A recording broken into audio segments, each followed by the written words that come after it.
warahmatullahi wabarakatuh. Alhamdulillah nahmaduhu wa nasta'inuhu wa nastaghfiruh wa na'udzu bihi min shururi anfusina wa min sayyiati a'malina. May yahdihillahu fala mudilla lahu wa may yudlil fala hadiya lahu.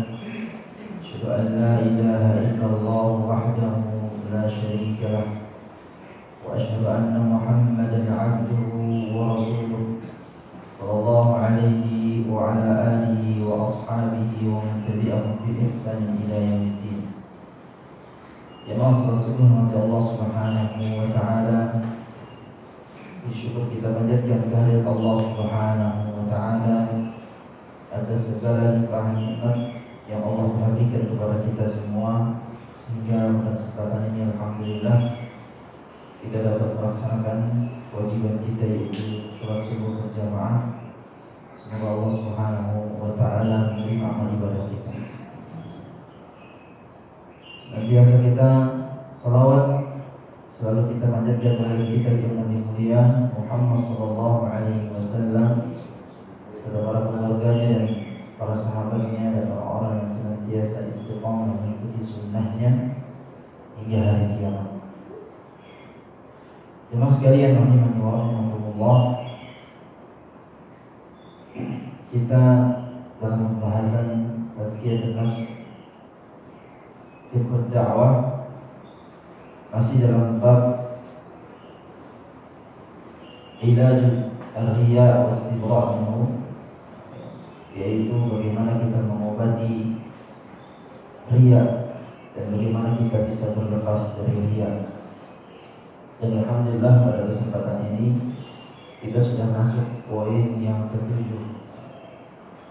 Dari poin-poin yang sudah kita pelajari, saya ingin coba ulangi supaya kita lebih memahami obat dari riya tersebut. Yang pertama yaitu bagaimana kita mengetahui keagungan dan kebesaran Allah Subhanahu wa ta'ala, baik dalam sifat-sifatnya dan nama-nama Allah Subhanahu wa ta'ala.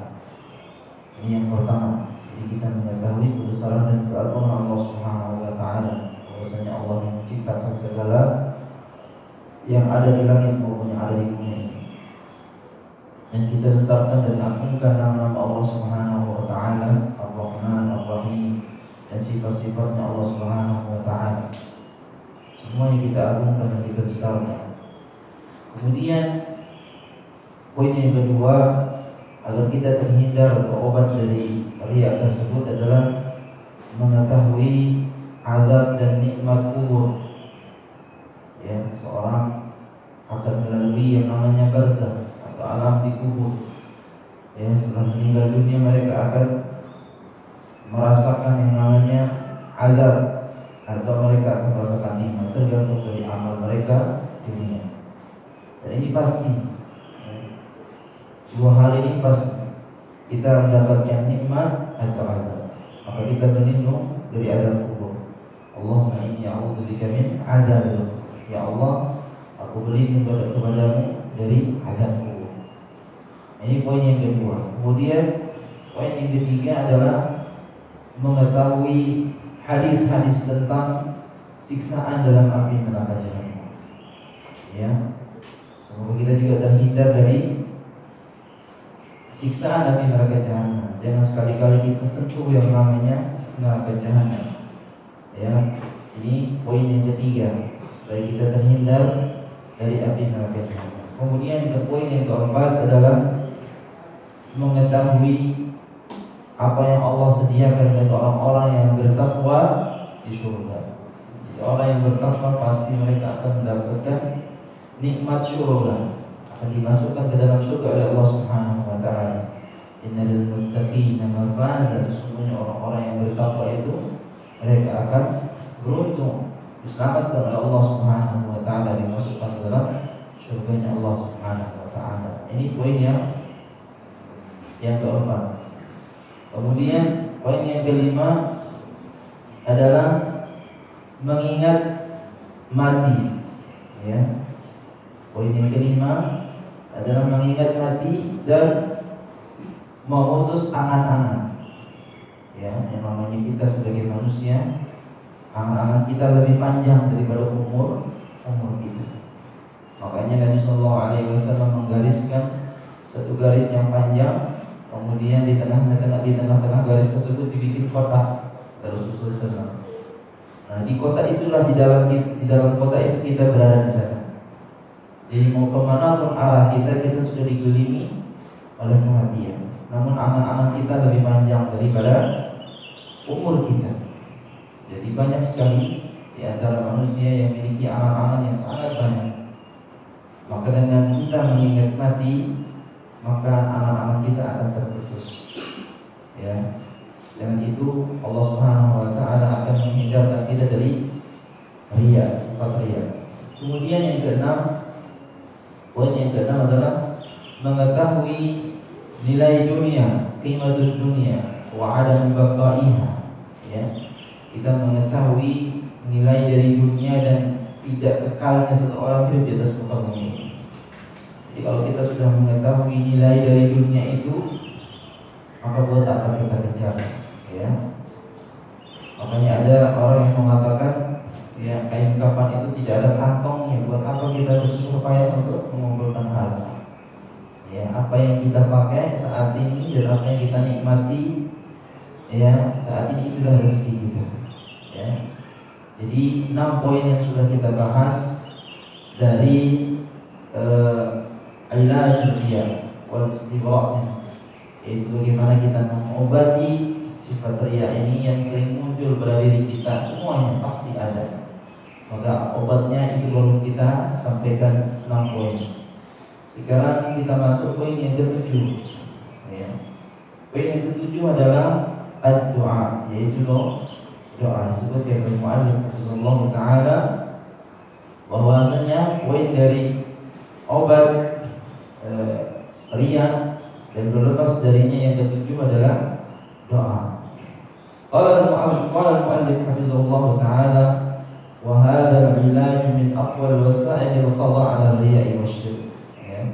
Doa ini adalah obat yang paling ampuh, obat yang paling kuat untuk segala macam wasilah untuk bisa menyelesaikan atau terhindar dari perbuatan riya dan syirik. Masya Allah, ya. Kata doa yang selama ini, ya, mungkin banyak orang yang melalaikan, ya, banyak orang yang melalaikan doa, padahal doa ini adalah sangat ampuh, sangat kuat, ya, hubungannya dengan Allah Subhanahu wa taala. Karena kita langsung minta kepada Allah Subhanahu wa taala. Bagaimana, ya, sering kita baca dalam surat kita, dalam surah Al-Fatihah, iyyaka na'budu wa iyyaka nasta'in. Hanya kepada Engkau kami menyembah dan hanya kepada Engkau kami mohon pertolongan. Jadi mohon pertolongan di seluruh kebutuhan kita, seluruh keinginan kita, seluruh harapan kita minta hanya kepada Allah Subhanahu wa taala. Sebagaimana Allah Subhanahu wa taala berfirman, Allahu as-samad. Jadi kepada Allah kita bergantung semua harapan kita, keinginan kita, ya, semuanya kita minta hanya kepada Allah Subhanahu wa taala. Lalu bagaimana doa yang harus kita panjatkan? Ya. Kata mu'allif, fala tatawaqqaf 'anil du'a. Jangan pernah berhenti berdoa. Ya, terus kita berusaha untuk senantiasa berdoa. Kalau bisa kita berdoa mencari waktu-waktu diijabahnya doa. Ya. Kemudian dengan senantiasa memelihara dan menjaga bagaimana adab-adab kita dalam berdoa. Ya, adab kita juga penting kita jaga dalam berdoa kepada Allah Subhanahu wa taala. Sama halnya kita sebagai manusia biasa, ya, ketika kita butuh kepada orang lain dengan cara yang tidak benar, tidak baik, atau dengan cara yang tidak sopan, ya, maka otomatis orang tersebut juga enggan untuk menolongnya, ya. Maka enggan untuk ditolong. Maka dengan cara baiklah, dengan cara yang sopan, terlebih kepada Allah Subhanahu wa taala. Kemudian waqad 'allama Rasulullah sallallahu alaihi wasallam du'a'un yadhhabu 'anna kibar syirk wa sighar. Kita diajarkan oleh Nabi Sallallahu Alaihi Wasallam sebuah doa agar kita terhindar dari perbuatan syirik, baik perbuatan syirik yang kecil maupun yang besar. Salah satu perbuatan syirik yang kecil ini adalah riya. Ya, maka sering manusia tidak menyadarinya. Oleh karena itu Rasulullah SAW mengajarkan kita sebuah doa agar kita terhindar dari perbuatan syirik tersebut. Sebagaimana diriwayatkan dari sahabat Abi Musa al-Asy'ari radhiyallahu anhu, dia berkata bahwa Rasulullah alaihi wasallam bersabda, "Ya ayyuhan nas, wahai manusia, ittaqu hadzal syirk," ya, takutlah kalian pada perbuatan syirik, ya. Fa innahu akhfa min dabibil namal. Syirik ini ya lebih halus dari bekas semut, ya. Lebih halus dari bekas jejaknya semut. Ini kata Rasulullah alaihi wasallam. Faqala lahu man syaa'a yaqul wa kayfa nattaqihi wa huwa akhfa min dabibin namal ya Rasulullah. Para sahabat bertanya, wahai Rasulullah, bagaimana kita bisa menghindar? Ya, bagaimana kita bisa menghindar dari perbuatan syirik ini, sedangkan perbuatan syirik ini lebih halus dari jejaknya semut. Ya, para sahabat bertanya kepada Rasulullah SAW. Maka Nabi Sallallahu Alaihi Wasallam mengajarkan satu doa, Qulu Allahumma inna na'udzubika min an nusyrika bika syai'an na'lam. Saya ulangi, Allahumma inna na'udzubika min an nusyrika bika syai'an na'lam wa nastaghfiruka lima la na'lam. Artinya, ya Allah, kami berlindung kepadamu, ya, dari berbuat syirik, ya. Sedikit pun kami berlindung dari berbuat syirik yang kami ketahui, ya. Yang kami ketahui dari perbuatan syirik yang sekecil apapun kami berlindung kepadamu. Kemudian wa nastaghfiruka lima la na'lam, dan kami mohon ampun kepadamu dari perbuatan syirik yang tidak kami ketahui. Ini doa yang diajarkan oleh Nabi Sallallahu Alaihi Wasallam. Jadi ada perbuatan syirik yang kita ketahui, sekecil apapun kita berlindung hanya kepada Allah Subhanahu Wa Taala. Ya, na'udzubika, kita berlindung kepada Allah Subhanahu Wa Taala dari perbuatan syirik yang kami ketahui, sekecil apapun perbuatan syirik itu. Ya, kita mohon perlindungan kepada Allah Subhanahu Wa Taala. Kemudian yang tidak kita ketahui, kita mohon ampun kepadanya. Wa nastaghfiruka lima la na'lam, dan kami mohon ampun kepadamu ya Allah dari perbuatan syirik yang tidak kami ketahui. Dan banyak mungkin di antara kita yang tidak kita ketahui secara detail, ya, dari perbuatan syirik. Ya, entah banyak orang yang apabila mereka mendapatkan musibah, ya, mereka panggil dukun, ya, supaya selesai perkara. Nah, ini adalah perbuatan yang mungkin banyak orang yang tidak tahu, atau dalam usahanya mereka menggantungkan hal-hal yang bisa mendatangkan pelaris dan lain sebagainya. Ya, ini orang yang mungkin tidak tahu, yang penting dia dapat pelaris. Nah, ini sesuatu yang tidak kita ketahui. Nah, itu dia poin yang ketujuh, ya, bagaimana kita memperbanyak doa. Salah satu doa yang diajarkan oleh Nabi SAW tadi yaitu Allahumma inna na'udzubika min an nusyrika bika syai'an na'lam wa nastaghfiruka lima la na'lam. Insyaallah sudah hafal semua doanya, Pak, ya? Insyaallah. Itu dia poin yang ketujuh. Apa Pak poin yang ketujuh? Yaitu berdoa kepada Allah. Dan secara umum doa apa saja yang kita panjatkan kepada Allah Subhanahu Wa Taala ini, yang paling terpenting adalah kita mohon perlindungan kepada Allah Subhanahu Wa Taala dari siksa api neraka, dari siksa kubur, kemudian kita diselamatkan oleh Allah Subhanahu Wa Taala dan dimasukkan ke dalam surga. Itulah yang paling penting, tujuan kita ya dalam kehidupan kita. Kemudian baru kita minta keselamatan kehidupan kita di dunia, ya, yang saat ini kita pijak, yang saat ini kita hidup di atasnya, supaya kita selalu istiqomah dalam ketaatan kepada Allah Subhanahu wa Ta'ala. Kemudian poin yang ke-8, ya.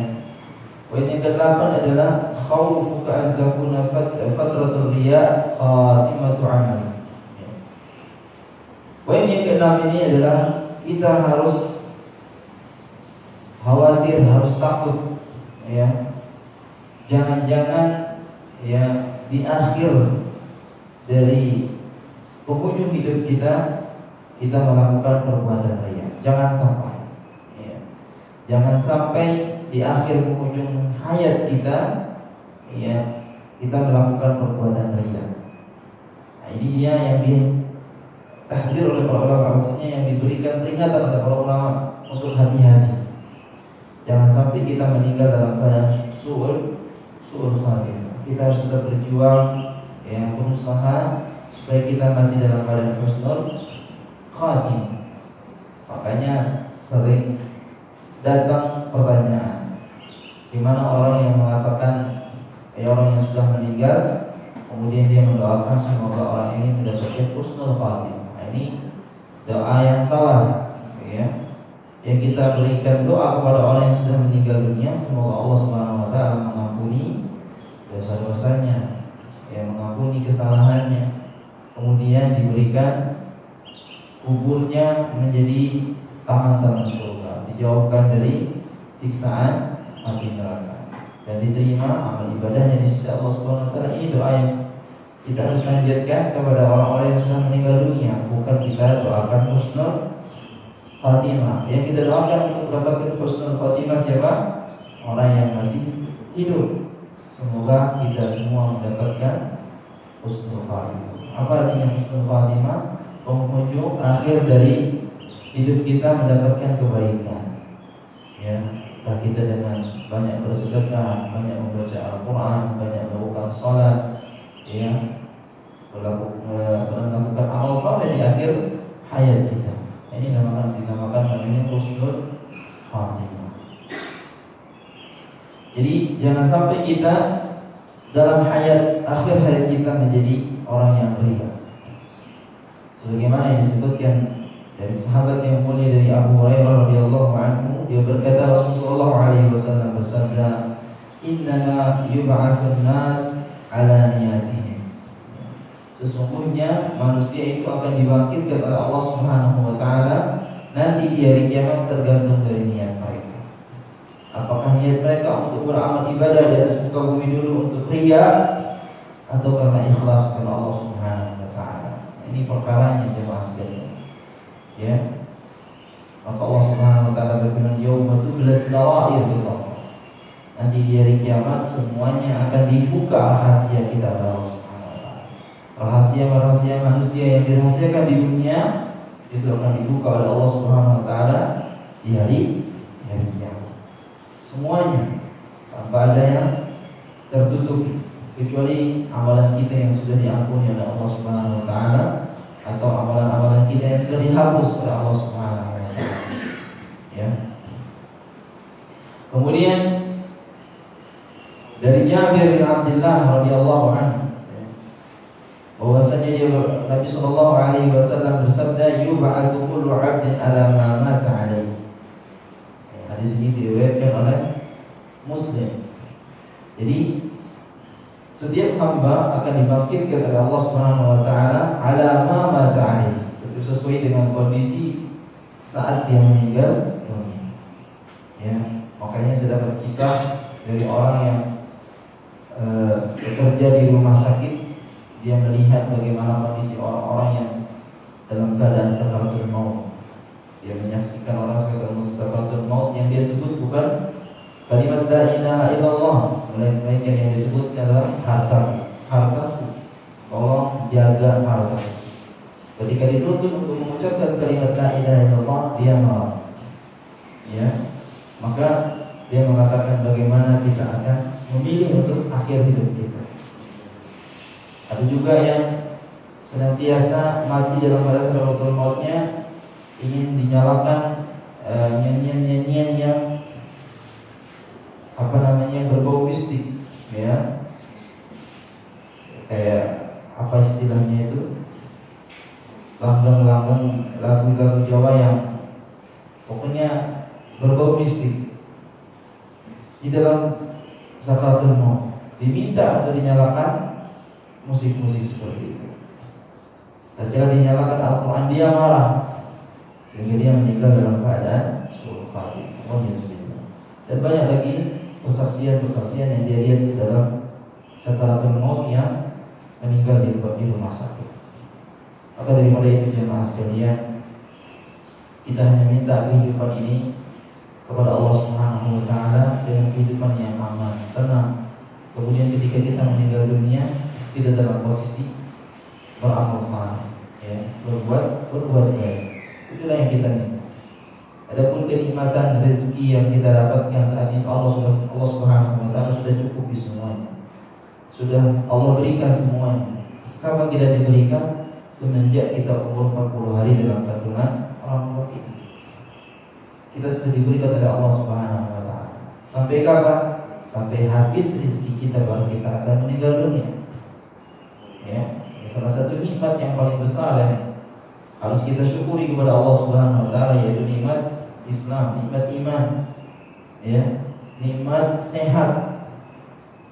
Dengan kita bisa bernapas, bisa melihat, bisa mendengar, bisa melangkahkan kaki kita menuju kebaikan, itu nikmat yang paling besar. Karena banyak orang yang mengeluh di rumah sakit, kepinginnya mereka bisa jalan menuju masjid, kepinginnya mereka bisa bersedekah, akan tetapi kebutuhan mereka di rumah sakit itu lebih banyak, baik dari perobatan maupun biaya rumah sakit, ya, lebih banyak, maka mereka membutuhkan uang. Kalau bisa dihitung sehari berapa dan sekian mereka butuhkan, maka banyak orang-orang yang minta bantuan dana supaya mereka bisa lebih mudah membayar rumah sakit, atau bahkan orang yang masuk rumah sakit banyak yang minta menggunakan kartu BPJS.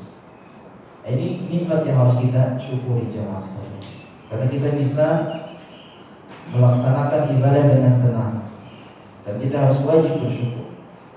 Kalau kita lihat saudara-saudara kita yang masih tertimpa musibah, ya, ada yang tinggal di tenda-tenda, yang gempa rumahnya, yang rusak rumahnya, yang kebanjiran rumahnya, dan masa sekarang ini lagi musim hujan, di mana-mana banjir. Maka yang harus kita syukuri yaitu bagaimana kita mendapatkan nikmat yang sangat luar biasa dari Allah Subhanahu wa taala. Walaupun semalam kita diguyur hujan yang begitu besar, tapi alhamdulillah kita masih diberikan keselamatan dari Allah Subhanahu wa taala. Ini menunjukkan Allah berikan hujan kepada kita, hujan rahmat, ya. Maka kita perbanyak doa di sana. Karena turunnya hujan adalah turunnya rahmat, dan disitulah tempat diijabahnya doa kepada Allah Subhanahu wa taala. Perbanyak doa ketika turun hujan. Jadi kembali kepada bagaimana posisi kita meninggal dunia di akhir hayat kita. Maka kitalah yang harus memilih jalan itu. Ima jalan yang su'ul khatimah atau husnul khatimah. Tinggal kita yang memilih dan kita yang melakukan. Semuanya itu karena amal perbuatan kita, bukan karena seringnya kita membantu orang lain kemudian kita mengumbar infak atau sedekah kita, bukan karena kita seringnya puasa kemudian kita umbar puasa kita. Saya adalah orang yang rajin puasa, saya adalah orang yang rajin sedekah, saya adalah orang yang rajin sholat malam dan lain sebagainya. Bukan itu. Tetapi senantiasa kita, semakin orang itu beramal ibadah dan mereka dibarengi dengan ilmu pengetahuan agama yang mereka ketahui, insya Allah mereka akan merasa semakin tunduk kepada Allah Subhanahu wa taala, dan bahkan dia akan merasakan dirinya semakin sedikit ilmunya. Maka benar kata para ulama, seorang yang belajar bukan merasa dirinya semakin pintar, tetapi dia akan merasakan dirinya semakin kurang dalam ilmunya. Karena apa? Sifatnya ilmu yang kita pelajari ini bukan langsung masuk ke dalam pikiran atau dalam hati kita. Ya, mungkin dari satu kajian yang beberapa jam kita lalui, hanya berapa poin yang bisa masuk ke dalam pikiran kita, ke dalam dalam tangkapan kita, dalam hati kita, hanya berapa poin. Maka daripada itu Imam Syafi'i rahimahullah taala mengatakan qayyidu al-ilma bil kitab. Ya, ikatlah ilmu dengan menulis. Dengan itu kita banyak menulis, insyaallah kita juga bisa menelaah lagi, memurajaah, bisa melihat kembali apa yang sudah kita pelajari. Dengan itu kita lebih yakin apa yang sudah kita pelajari kita bisa amalkan. Dan semakin banyak ilmunya orang untuk belajar terus, belajar tanpa ada henti-hentinya, mereka akan merasakan dirinya semakin butuh dengan ilmu. Masya Allah. Makanya para ulama berjuang untuk kita semua memperjuangkan agama ini. Ya, mereka rela begadang untuk belajar. Bukan begadang untuk memikirkan bagaimana kehidupan mereka, tidak. Tapi mereka begadang bagaimana supaya umat Islam ini jaya, ya, dan kaum muslimin mereka senantiasa tunduk kepada perintah Allah dan perintah Rasulullah SAW dan menjauhi segala larangannya. Itulah poin yang ke-8, ya, bagaimana senantiasa nanti seorang akan dibangkitkan sesuai dengan amal perbuatan di akhir mereka. Innamal a'malu bil khawatim. Sesungguhnya amal perbuatan itu tergantung di penghujungnya, ya. Makanya sebuah hadis disebutkan banyak orang yang beramal saleh, yang senantiasa dia bersedekah, senantiasa dia sholat malam, senantiasa dia baca Al-Quran, dia menolong orang-orang yang membutuhkannya, tapi dia selalu membeberkan amalnya, amal perbuatannya dia selalu riya, maka semuanya itu akan dihapus oleh Allah Subhanahu wa taala. Amal kebaikannya akan dihapus di sisi Allah Subhanahu wa taala, tidak akan ada yang tersisa. Bagaimana Allah Subhanahu wa taala berfirman, "Kama sadi Safwan alaihi turabun fa asabahu wabilun fatarakahu sawda." Jadi orang yang bersedekah kemudian dia ungkit-ungkit sedekahnya, ibarat batu yang licin, di atasnya ada debu, ya. Di batu yang licin ini ada debu di atasnya. Kemudian turun hujan yang lebat, habis semua yang ada di atas batu tersebut. Itulah ibarat pahala orang yang menyebut-nyebut kebaikan atau yang senantiasa memberikan sedekahnya, kemudian dia menyebut sedekahnya di dekat orang yang sedang dia berikan tersebut. Maka ini amal perbuatan yang sangat tercela, ya. Apabila kita ingin memberi, sudah kita kasih ikhlas kepada Allah Subhanahu wa taala. Jangan diungkit lagi. Pemberian yang sudah kita berikan itu jangan sekali-kali diungkit, karena itu akan menjadikan perasaan orang tersebut tidak nyaman, ya. Perasaan orang yang sudah kita kasih makanan, kita kasih uang, kita kasih pakaian dan yang lainnya, ya, yang kita bantu, jangan kita sering sebut. Kalau kita sudah memberikannya kepada orang yang kita sudah bantu, ingatkan lillahi ta'ala, pahalanya akan tetap, ya. Kalaupun dia senantiasa orang yang kita kasih ini tidak ada syukur-syukurnya, minta terus, ya kita batasi. Ya, kalau kita sudah tahu sifatnya seperti itu, kita batasi. Ya, jangan kita kasih setiap saat, jangan kita kasih setiap bulan. Kita batasi pemberian kita kepadanya, supaya apa? Supaya dia berpikir kembali, ya, dengan cara kita berikan nasihat kepadanya, ya. Nah, ini lebih bagus lagi, sudah kita berikan bantuan, kita kasih nasihat, masya Allah. Itulah orang-orang yang beruntung kata Allah Subhanahu wa taala, illal ladzina amanu wa 'amilus shalihat wa tawassaw bil haqq wa tawassaw bis sabr. Kecuali orang-orang yang beriman, yang mana mereka beramal saleh. Kemudian apa? Setelah beramal saleh dari sholatnya, dari sedekahnya, kemudian mereka memberikan nasihat dengan kebenaran dan berikan nasihat dengan kesabaran. Dan inilah yang harus kita lakukan sebagai seorang muslim. Ya, bukan hanya tugas ustaz, tugas kiai, bukan tugas ulama, tapi kita juga yang sebagai hamba Allah yang berserah diri kepadanya. Ketika kita melihat kemungkaran di sekeliling kita, maka kita ubah. Kita ubah dengan kemampuan yang kita miliki.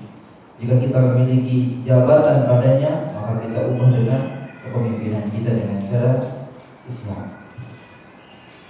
Kalau kita tidak mampu, ya baru kita ubah dengan lisan kita, dakwahkan dia, sampaikan ayat yang berkaitan dengan kesalahan atau keliruan orang tersebut. Kemudian kalau kita tidak mampu, cukup dengan hati. Wadzalika al-'abdul iman, kata Rasulullah SAW.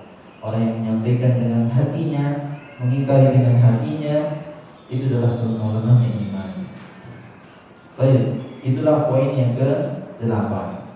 Kemudian poin yang ke-9 adalah al-ikthar min a'malil khair, yaitu memperbanyak amal kebaikan.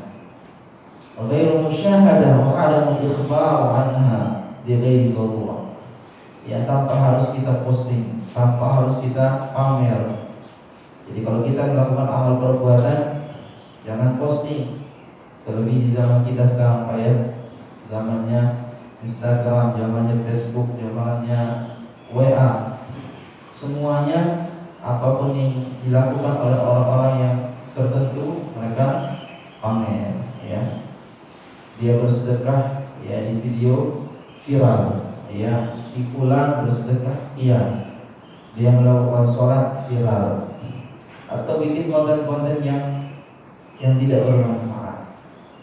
Ya, banyak sekali sekarang, ya, hal-hal yang diumbar-umbar, diperlihatkan atau dipertontonkan semuanya. Apabila kita melakukan amal kebaikan, sudah hanya kita yang tahu dan Allah Subhanahu wa taala. Dan belum tentu juga amal perbuatan kita itu diterima di sisi Allah Subhanahu wa taala atau tidak. Maka terus kita beramal. Nah, ini nasihatnya sederhana, yaitu beramal kebaikan. Lakukan amal saleh apapun bentuknya, tanpa harus diposting, tanpa harus dipersaksikan, tanpa harus dilihat orang lain, ya. Atau tanpa diikhbar, tanpa menginformasikan saya bersedekah sekian, ya, tanpa seperti itu, kecuali dalam keadaan darurat. Bagaimana dalam keadaan darurat? Ulama berikan contoh dalam keadaan darurat, yaitu ketika kita berpuasa misalnya, ada orang yang menzalimi kita, maka katakan saya lagi puasa. Atau ada orang yang mengajak kita makan, puasa sunnah misalnya, kemudian ada jamaah yang kita makan, diundang untuk makan, diundang untuk syukuran di rumahnya misalnya, maka kita katakan saya lagi puasa. Ini dalam keadaan darurat. Ya, boleh kita sampaikan seperti itu, bukan tujuan untuk riya, melainkan untuk menjaga. Kalaupun kita mau menerima dari ajakan tersebut, jadi kita ajakan orang tersebut, udah jalan, tanpa harus saya lagi puasa ini, tapi gimana ya, nah, tanpa harus kita jelaskan. Dan sering ya terjadi seperti itu. Ya, jadi kalau kita mau menghadiri undangan tersebut, silakan. Dan silakan makan tanpa harus berpikir, karena itu adalah proses sunnah. Dan itu adalah boleh kalau kita misalnya diundang oleh saudara-saudara kita, oleh jamaah kita, ya sudah, kita tinggal pilih mau melanjutkan puasa atau mau makan, silahkan, sama-sama kebaikan. Kalau kita hadir, mungkin membuat orang yang mengundang itu lebih bahagia dengan kehadiran kita, maka itu lebih baik hadir, ya, lebih baik hadir dan mengikuti acara mereka. Itu dalam keadaan acara yang tidak menyelisihi syariat. Kalau hanya sekedar diundang makan, kemudian kita ingin menghadirinya, ya silakan, tanpa harus mengabar saya lagi puasa lagi. Tapi gimana saya mau hadir di undangan antum, nah, jangan. Yang penting kita sampaikan. Kecuali kalau kita nggak mau hadir, anak lagi puasa, dia nggak bisa ikut. Nah, ini boleh kita jelaskan seperti itu, karena ini dalam keadaan darurat. Jadi ulama memberikan permisalan dari amal soleh atau amal kebaikan seperti qiyamul lail. Ya, ini senantiasa kita rutinkan. Kapanpun kita bisa, waktunya jangan setiap hari, ya. Kalau bisa setiap hari, ya jangan terlalu banyak rakaatnya, ya, 2 atau 3 apa 2 rakaat kemudian ditutup dengan witir jadi 3 rakaat, atau 4 rakaat ditutup dengan witir jadi 5 rakaat. Jangan dipaksakan, ya, karena hal itu akan menjadikan kita jenuh. Karena apa? Khairul a'mali aqallu wa adwamuha. Sebaik-baik perbuatan adalah sedikit senantiasa rutin. Ya. Jadi kita lakukan 2 rakaat setiap malam boleh. Ini dilakukannya sampai 11 rakaat misalnya, tapi cuma sekali setahun. Ya. Cuma sekali setahun.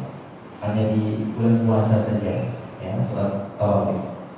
Baik, qiyamul lail. Kemudian al-buka khalian min khasyatillahi ta'ala, yaitu menangis, ya, senantiasa menangis karena takut akan siksaan dan azab Allah Subhanahu wa taala. Dan menangisnya ini bukan di hadapan orang lain, melainkan dia menangis dalam kesendirian. Dia bangun malam, kemudian selesai bangun malam dia berdoa kepada Allah, memanjatkan doa yang panjang sekali di sana. Sampai itu dia menangis, dia menyesali perbuatannya, dia menyesali dosa-dosanya, dia mohon maaf kepada Allah agar diampuni segala dosa-dosa dan kesalahannya. Maka ini adalah orang yang melakukan amal saleh, ya, amal kebaikan.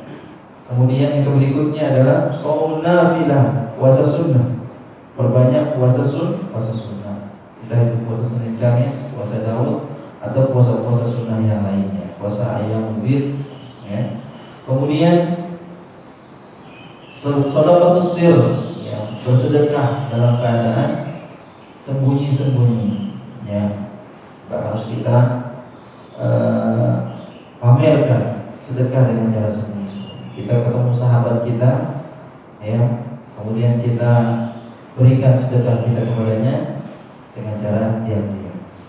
Sembunyi ini lebih baik. Bahkan tangan kanan, ya, tangan kirinya tidak mengetahui apa yang disedekahkan pada tangan kanan. Kemudian ad-du'a li ikhwatin fillah bizarul ghaib. Ya, kemudian kita mendoakan saudara-saudara kita tanpa sepengetahuan mereka. Ada saudara kita yang lagi sakit atau jemaah kita yang lagi sakit, kita doakan mereka tanpa sepengetahuan mereka. Itu adalah doa yang diijabah oleh Allah Subhanahu wa taala dan doa yang diaminkan dari para malaikat. Ya, kalau kita mendoakan saudara-saudara kita dengan kebaikan, doa itu bukan hanya untuk saudara kita, melainkan doa itu kembali kepada diri kita. Karena malaikat akan mendoakan walaka bimithil, ya, dan kamu juga sesuai dengan apa yang kamu mintakan kepada saudaramu sama. Kita minta misalnya untuk saudara kita keberkahan, ya, dimudahkan rezekinya, dilapangkan urusannya, kemudian diberikan kasih sayang Allah SWT. Itu kita semua doakan untuk saudara kita, maka kita juga akan mendapatkan apa yang kita doakan untuk saudara kita. Tetapi bizarul ghaib, tanpa sepengetahuan, ya.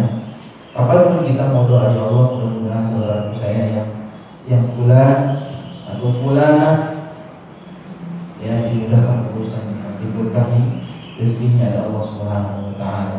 Doa yang seperti ini diberikan kesehatan, dipanjangkan umurnya, ya, umur yang berkah. Walaupun umurnya singkat, tapi masya Allah amal solehnya banyak. Apalagi umurnya panjang, amal solehnya banyak, masya Allah. Ini kita doakan untuk saudara-saudara kita di zahiril ghaib tanpa sepengetahuan mereka. Kemudian salat juga lima siwal fawaid fil bait, ya, salat sunnah, ya, perbanyaklah di rumah. Kalau kita misalnya selesai salat fardu di masjid, kita ingin salat sunnah di rumah, silakan. Perbanyak salat sunnah di rumah. Ya, salat qobliyah maupun ba'diyah boleh di rumah, ya, atau salat duha atau salat qiyamul lail. Perbanyak salat-salat sunnah kita di rumah. Supaya apa? Supaya rumah kita juga menjadi rumah yang kita harapkan. Baiti jannati, rumahku adalah surga, yang di dalam rumah tersebut terdapat kenyamanan, ketenangan, ketenteraman. Semua, ya, suami istri menjadi akur, ya, selalu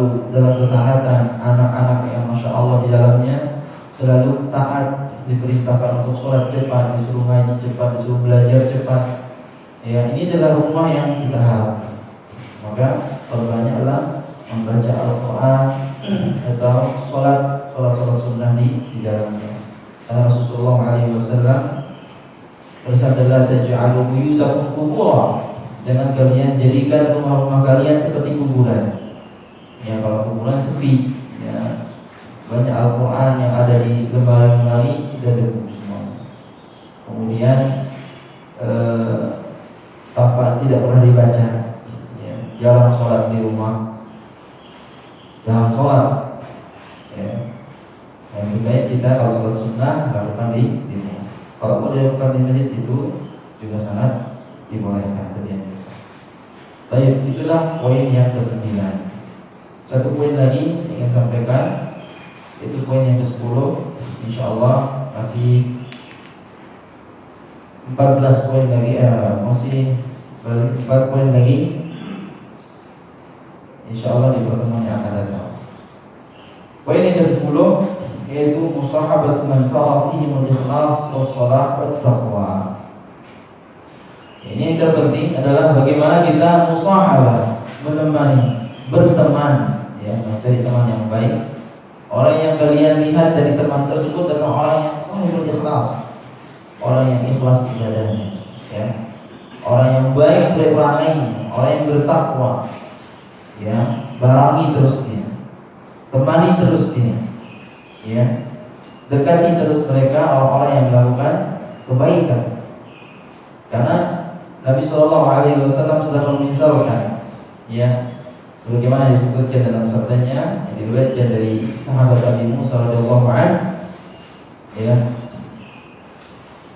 An Abi Musa radhiyallahu anhu qala Rasulullah alaihi wasallam mathalul jalisus salih wa jalisis su'. Ya, perumpamaan orang yang senantiasa berteman, yang duduk bersama orang yang saleh dan orang-orang yang saleh. Orang yang saleh adalah orang yang buruk perangainya. Saleh, saleh. Ini bedanya. Rusak, saleh orang yang baik, orang yang bagus perangainya, ya, budi pekertinya. Adapun saleh orang yang buruk perangainya. Ya. Bagaimana permisalannya? Kama dari sahibil misk wa tiril hadan, ya, yaitu perumpamaannya seperti orang yang menjual minyak wangi dan pandai besi. La ya'lamuka min sahibil misk imma an tashdarihi aw tajidu riha. Kita tidak akan menyesal berteman dengan orang yang menjual minyak wangi.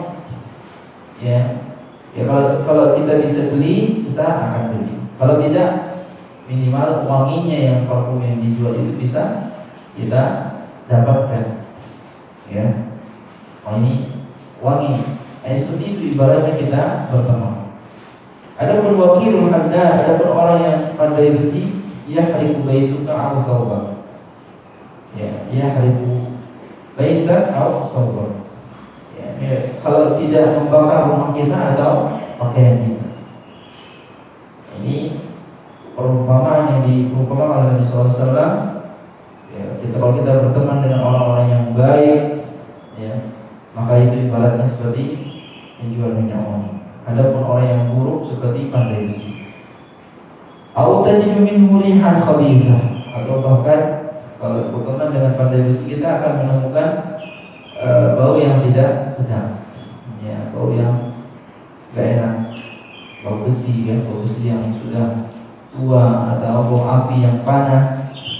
Ya, bukan berarti orang yang pandai besi itu kotor, tidak. Tapi maksudnya dari tumpukan api atau bekas-bekas api itu akan pasti ada bau yang tidak enak, ya. Atau bahkan dari percikan-percikan api, pasti kalau kena baju pasti ada yang bolong. Itu ibarat bukan orangnya, ya. Mungkin keseharian orangnya masya Allah rajin sholat, selesai rajin sholat dia ambil pekerjaan tukang las, jadi masalah pekerjaannya. Tapi kalau kita dekat kepada api tersebut, ya, minimal akan terkena pakaian kita atau terpercik ke kulit kita. Baik, ini perumpamaan yang dipermakan oleh Nabi SAW. Maka dikatakan oleh mu'allif al-mukhlis la ya'limuka min ikhlasi syai'. Adapun orang yang ikhlas, yang tidak akan pernah menjadikan kita menyesal. Maka selalu temani mereka, baring mereka. Wal mawa'i wasyirk imma yuhriquka fi nari jahannam yaumil qiyamah. Adapun orang yang riya, orang-orang yang melakukan perbuatan syirik, ya, maka nanti di kiamat akan dibakar dalam neraka jahanam, dan di hari kiamat mereka akan disiksa oleh Allah Subhanahu wa taala dalam api neraka jahanam. Wa yazubillah. Au tajidu min murihur riya annatina, atau kita mendapatkan bau yang tidak sedap, bau yang busuk dari amal perbuatan riya tersebut. Allati tazidu ka hubban wa wala'an, yang menjadikan hawa nafsu memuncak, ya, kesenangan, ya, dengan riya tersebut atau syirik. A'adzallahu minhu. Semoga Allah Subhanahu wa taala melindungi kita semua dari perbuatan buruk, dari perbuatan riya, dari perbuatan syirik. Inilah poin yang ke-10, ya, senantiasa kita menemani orang-orang yang saleh, orang-orang yang selalu melakukan perbuatan yang baik, yang bertakwa, sahabati mereka, yang bertemanlah dengan mereka.